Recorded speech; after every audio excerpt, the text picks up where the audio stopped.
اس وقت اڈیالہ جیل سے کمرہ عدالت سے بڑی خبر آ رہی ہے. کیا بڑی پیش رفت ہوئی ہے؟ اس وقت نعیم حیدر پنجوتا صاحب باہر آ رہے ہیں. نعیم حیدر پنجوتا صاحب، پرویز خٹک اور عمران خان کا آج آمنا سامنا ہوا ہے، کیا کچھ ہوا بتائیے گا. بہت شکریہ، بڑی نوازش ہے، آپ نے موقع دیا جہانگیر بھائی. دیکھیں، آج جو سماعت تھی اڈیالہ جیل کے اندر، بیسیکلی یہ سماعت القادر ٹرسٹ کیس کی تھی. القادر ٹرسٹ کیس کے اندر گواہوں کے بیانات جو ہیں وہ قلم بند ہو رہے ہیں اور ان کے اوپر کراس ایگزامینیشن چل رہا ہے. پرویز خٹک اور اعظم خان اور دیگر گواہان کو وہاں پر طلب کیا تھا کہ وہاں پر اپنی گواہی دیں گے، وہاں پر کراس ایگزامینیشن ہوگا. آج صبح کیونکہ بارش کا اسلام آباد کے اندر، پنڈی کے اندر، اڈیالہ جیل، ہر جگہ کے اوپر بارش کا ماحول تھا، بارش تھی، تو ہمارے جانے سے پہلے ہی پرویز خٹک کو جو ہے وہ اندر بھجوا دیا گیا تھا. بڑے پروٹوکول کے اندر بھجوایا گیا ہے. اس کی گاڑی سیدھی آئی ہے اور سیدھی اندر چلی گئی ہے. ہمارے جانے سے پہلے ہمیں اطلاع ملی کہ خٹک صاحب جناب اندر جا چکے ہیں. تو آج ہمیں بھی یہ تھا کہ کس طرح سے وہاں پر جو ہے سماعت ہوتی ہے، کس طرح سے وہاں پر یہ جا کر گواہی دیتے ہیں. اور جہاں پر علی میر گنڈا پور صاحب کی اسٹیٹمنٹ بھی آپ کے سامنے ہے کہ پرویز خٹک جو ہے وہ کسی صورت گواہی نہیں دے گا، لیکن وہ تو گواہی دینے کے لیے وہاں پہنچ گئے. اور کمرہ عدالت کے اندر جو اس کی حالت تھی، جو اس کا جس طرح سے وہ ٹریٹ کر رہا تھا، جس طرح وہ خان صاحب کی طرف چھپ چھپ کر دیکھ رہا تھا، اور خان صاحب مسکرا رہے تھے، اور خان صاحب جو ہے اس کی طرف دیکھ ہی نہیں رہے تھے، اور اس کی جو وہ کیا کہتے ہیں نا، ٹانگیں کانپ گئیں یا کانپیں ٹانگ گئی، اس کی کانپیں جو ہے نا وہ ٹانگ رہی تھی. ٹھیک ہے جی. تو یہ سماعت تھا. بیسیکلی جب جھوٹا شخص جو ہے وہ کسی جگہ کے اوپر بھی جاتا ہے گواہی دینے کے لیے، تو اس کے پاس کوئی اخلاقی طور پر تو اس کی کوئی ضرورت ہوتی نہیں ہے. تو وہ اس کا جو جھوٹ ہے وہ نظر آ رہا ہوتا ہے. تو وہ وہاں پر گواہی دیتا ہے اور جا کر کہتا ہے عدالت میں کہ جناب وہ جو ایجنڈے کے اندر جو ہے یہ معاملہ تھا ہی نہیں، اور ایجنڈے کے اندر معاملہ نہ ڈال کر اور اچانک سے جب لایا گیا تو وہاں پر بڑا جناب ہم نے اعتراض کیا. ایک جھوٹی گواہی دی گئی ہے. جیسے یہ خاور مانکا، جیسے اس کیس کے اندر یہ اس کو لایا گیا اور اس کے اندر مفتی سعید کو لایا گیا، ان چودھری کو لایا گیا، اسی طرح یہ پرویز خٹک جو ہے اس کو لایا گیا کہ آ کر جھوٹی گواہی دے. اور جو اس کو لائے ان کے لیے شرم کا مقام ہونا چاہیے، کیونکہ اس وقت جو صورتحال کیس کی چل رہی ہے، عمران خان نے تو کوئی فائنینشیل بینیفٹ نہیں دیا، اور یہ جتنی گواہیاں دے لیں ان کی ویلیو جو ہے وہ زیرو سے زیرو ہوتی جا رہی ہے. آپ نے دیکھا کہ 8 فروری کو جیسے یہ گندا ہو کے ہارا ہے اور اب یہ منہ چھپا کر وہاں سے نکلا ہے. ٹھیک ہے، ہم اس وقت جو ہے وہ وہاں پر موجود تھے، اور جیسے یہ نکلا ہے تو گاڑی چھپا کر نکلا ہے، بھاگ کے نکلا ہے. وہاں پر یہ نہیں ہے کہ کوئی شان سے گیا ہے اور بڑا کوئی جو ہے وہ آنکھیں سے آنکھیں ملا کر یا بڑا کوئی فخریہ کام کر رہا ہے. تو جب آپ اتنا گھٹیا کام کرتے ہیں تو پھر آپ کا جو گھٹیا پن ہوتا ہے وہ آپ کا نظر آ رہا ہوتا ہے، اور آپ کی باڈی لینگویج بھی نظر آ رہی ہوتی ہے. کمرہ عدالت کا ماحول بھی بتائیے گا کہ جب پرویز خٹک صاحب اور عمران خان کا آمنا سامنا ہوا تو اس وقت کیا صورتحال تھی؟ سنا ہے کہ خان صاحب روسٹرم پر بھی آئے جب پرویز خٹک گفتگو کر رہے تھے. دیکھیں، خان صاحب جو ہیں بالکل سماعت کے درمیان روسٹرم کے اوپر گئے، اور خان صاحب جو ہے وہ کیونکہ اس نے ایویڈنس دینی تھی، تو خان صاحب ہمیشہ جب بھی سماعت ہوتی ہے تو خان صاحب کا جو ہے وہ بڑا ایک توجہ کے ساتھ سنتے ہیں. اور پرویز خٹک کی کیونکہ گواہی جو ہے وہ بڑی اس حوالے سے بڑی نیوز تھی کہ وہ گواہ بن کر آ رہا ہے اور پتہ نہیں کیا وہاں پر چولیں جا کر مارے گا.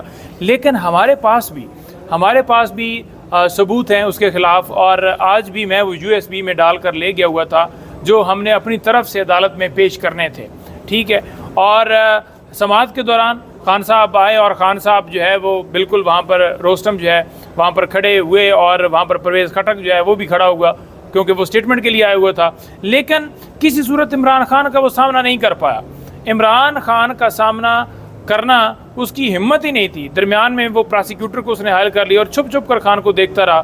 ٹانگیں اس کی جو ہے وہ کانپتی رہیں. عمران خان تو مسکراتے رہے اور یہ لڑکھڑا رہا تھا، کیونکہ اس کے اوپر وہ ہوتا ہے نا کہ ایک بندوق کی نوک کے اوپر ایک گواہی لی جاتی ہے، ایک ہوتا ہے کہ آپ کی فائلیں جو ہیں کرپشن ہے اس کے اوپر، کیونکہ اس کی فائلیں اور بڑے معاملات جو ہیں ان کی اطلاعات ہمیں ساری ملی اور ہم اس چیز کو سارا وہ کلیکٹ کر رہے ہیں. تو جس طرح اس کے اوپر جو معاملات تھے جس کی وجہ سے اچانک سے اس نے، حالانکہ اس وقت یہ صدر تھا جب 9 مئی کا واقعہ ہوا، اس وقت یہ KP کا صدر تھا، اور اچانک سے اسے بری ذمہ کر دیا جاتا ہے. اب یہ بھی بتائیے گا کہ جب خان صاحب اور پرویز خٹک کا آمنا سامنا ہوا تو خان صاحب کیوں ہنس رہے تھے؟ کیا کوئی مکالمہ بھی کرنے کی کوشش ہوئی؟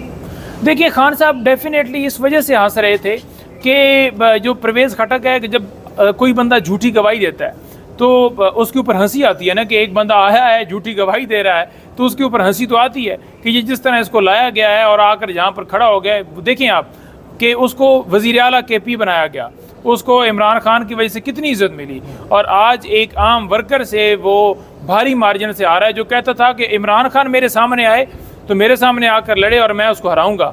عمران خان کے ایک چھوٹا سا سپاہی جس کو وہ کہتا تھا کہ میری تو ڈیل ہوگی اور مجھے وزیر اعلیٰ بنایا جائے گا اور میری سیٹ تو کنفرم ہے، لیکن اس کو اتنی مار پڑی، اتنا ووٹ وہاں پر عمران خان کو پڑا اس حلقے کے اندر کہ وہ جو بڑے بڑے نام تھے، پرویز خٹک یہ اور یا علیم خان ہو، یہ سارے اس 8 فروری کے الیکشن کے اندر بالکل 0/0 ہو گئے۔ آج نعیم حیدر صاحب یہ بھی بتائیے گا کہ خان صاحب نے گفتگو بھی کی ہے وہاں پر موجودہ جو صحافی تھے، اور بتایا جا رہا ہے کہ خان صاحب نے بھوک ہڑتال کے حوالے سے بھی بات کی ہے اور دیگر امور پر بات چیت کی گئی، تو یہ بتائیے گا۔ دیکھیں خان صاحب نے صحافیوں سے جو بات کی ہے یا اوورآل خان صاحب کی جو بات ہے، انہوں نے بالکل کہا ہے کہ قاضی فائز عیسیٰ صاحب جو یہ کہہ رہے ہیں جناب کہ ہم نے انٹرا پارٹی الیکشن جو ہیں وہ ٹھیک نہیں کروایا، تو کیا انٹرا پارٹی الیکشنز کے حوالے سے قاضی فائز صاحب کو یہ نہیں نظر آ رہا کہ ہماری پارٹی کس طرح اس وقت ہڈن تھی، کس طرح لوگوں کو اٹھایا جا رہا تھا، کس طرح لوگوں کو اغوا کر کے پریس کانفرنس کی جا رہی تھی؟ اور عمران خان نے اس الیکشن کمیشن کے حوالے سے بھی کہا کہ یہ عدالتیں ہمیں اس الیکشن کمیشن کے پاس بھیج رہی ہیں جس الیکشن کمیشن نے جو ہے وہ ڈاکہ ڈالا ہے، جس الیکشن کمیشن نے دھاندلی زدہ الیکشن کروائے ہیں، تو ان کے پاس بھیجنا یہ ایک مذاکرہ خیز ہے، کیونکہ اگر وہ فیصلہ انصاف پر مبنی دیتے ہیں تو ان کے اوپر تو آرٹیکل 6 لگتا ہے۔ اور عمران خان نے یہ بھی کہا کہ 2000 بل تھا جب ہماری حکومت تھی، اور آج وہی ایک عام آدمی کا بل 10,000 پر پہنچ گیا ہے، اور انہوں نے کہا کہ 2.2 جو ہے وہ ٹریلین قرض تھا، آج 8 سے 9 ٹریلین جو ہے وہ قرض جو ہے وہ آج پاکستان کے اوپر ہو چکا ہے۔ اور یہ کیوں ہو چکا ہے؟ کیونکہ ملک کے اندر ان لوگوں کو لایا گیا جن کو عوام نے مینڈیٹ ہی نہیں دیا گیا، اور چوروں کو مینڈیٹ دے کر، ڈاکوؤں کو مینڈیٹ دے کر یہ سمجھیں کہ ہمارا ملک جو ہے وہ ترقی کی راہ پر گامزن ہوگا، تو یہ کسی صورت یہ ہو ہی نہیں سکتا۔ عمران خان ڈٹ کے کھڑا ہے، عمران خان کسی صورت ڈیل نہیں، یہ پرویز خٹک لا ہے، یہ کوئی اور لے کر آ جائیں، جتنے مرضی گواہ لے کر آ جائیں، عمران خان اپنے موقف سے کبھی پیچھے نہیں ہٹے گا۔ عمران خان کا اس کیس کے اندر 1 روپے کا قصور نہیں۔ عمران خان نے یہ بھی کہا کہ 2.25 کروڑ کا ایک سیٹ جس کی مالیت جو ہے وہ 2 ارب بنا دی گئی، اور یہ کہا گیا 2 ارب بنا کر کہ جناب اب جورسڈکشن جو ہے وہ نیب کی اس میں آتی ہے۔ عمران خان نے یہ کہا ہے کہ جناب میں نیب کیسز فیس کرنے کے لیے تیار ہوں، لیکن جو عمران خان کا موقف ہے سپریم کورٹ میں کہ یہ ترامیم نہیں ہونی چاہیے تھی، کہ کرپشن اتنی کر لو تو وہ جائز ہے، عمران خان اس موقف کے اوپر قائم ہے۔ نہیں بھائی، یہ بتائیے گا عدت کیس میں آپ نے پہلے کہا تھا کہ ہمارے پاس ویڈیو ثبوت ایک موجود ہے جو کہ جلد آ رہا ہے، اور پھر اس کے بعد خاور مانیکا کی بیٹی کی ویڈیو سامنے آ گئی، ابھی بھی آپ ایک ویڈیو ثبوت کی بات کر رہے ہیں، کیا ہو سکتا ہے یہ ویڈیو ثبوت؟ کیا یہ جو کرپشن کی گئی وہ اس وقت کی گئی جب وہ KPK کا CM تھا؟ اس حوالے سے تھوڑا بتائیں۔ دیکھیں یہ جو اس کی فائلیں ہیں اور یہ جو اس کے سارے کارنامے ہیں پرویز خٹک کے، ہم بالکل اس کے اوپر پوری نظر رکھے ہوئے ہیں، اور جہاں جہاں پر اس کے کیسز چل رہے ہیں میں نے تو اس کو جواب دے دیا تھا کہ میں تو آپ کے کیس کو پرسو نہیں کروں گا، کیونکہ اس کے کیسز جو ہے وہ ہم ڈیل کر رہے تھے ڈسٹرکٹ کورٹ کے اندر۔ تو انہوں نے کہا جی آپ تو پروفیشنل وکیل ہیں، آپ کو تو نہیں ایشو ہونا چاہیے۔ میں نے کہا جی نہیں، ہم تو خان کے ٹائیگر ہیں اور ہم آپ کا کیس نہیں کریں گے، تو ہم اس کے بعد اس کا کیس بالکل نہیں کرتے۔ اور سیکنڈ بات یہ ہے کہ جیسے میں نے پہلے بتایا تھا آپ کو کہ ہمارے پاس ثبوت ہیں، تو اس وقت خاور مانیکا کے بچوں کی، بی بی صاحبہ کے بچوں کی ویڈیوز آپ کے سامنے آئی، اسی طرح سے USB کے اندر ہمارے پاس ڈیٹا ہے جو ہم وہاں پر پیش کریں گے۔ یہ اس کو اتنا گندا کریں گے کہ یہ کسی کو پہلے ہی منہ دکھانے کے قابل نہیں ہے، لیکن یہ سڑکوں پر نکلنے کے قابل نہیں، ماسک لگا کے نکلے گا۔ بہت شکریہ، بہت شکریہ، تھینک یو۔